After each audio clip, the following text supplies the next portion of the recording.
When you go to the shop to purchase a tape measure, you will find a maze field of choices. Many of the tapes will give you the measurement of the body itself to include in the measurement when you measure between two walls. This one does not do that, but this one has the marks on both sides. The numbers are there, vertical, and then perpendicular on that side, which is very handy to have.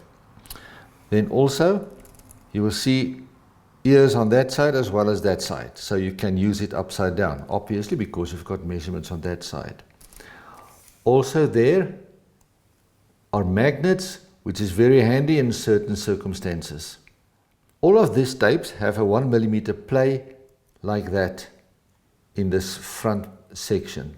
I will show you the purpose of that. When you measure like that, in between there and there, you will notice that that tape moves in.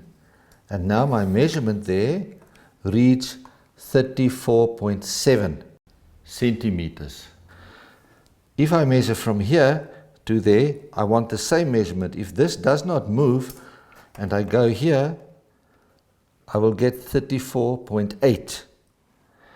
But because it allows that movement, when I measure from outside to inside, it is 34.7 as well. So that millimeter movement compensates for the different scenarios, an inside measurement and an outside measurement.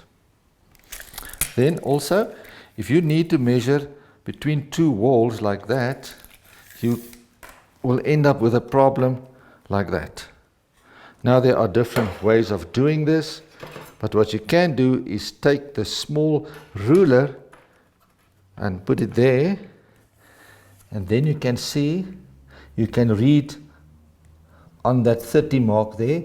That means instead of guessing 400 and almost 20, you can read exactly 418.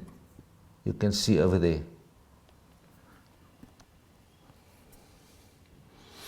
An alternative to that is to measure up to, say, 30 centimeters, make a mark there, turn it around and measure that last section there.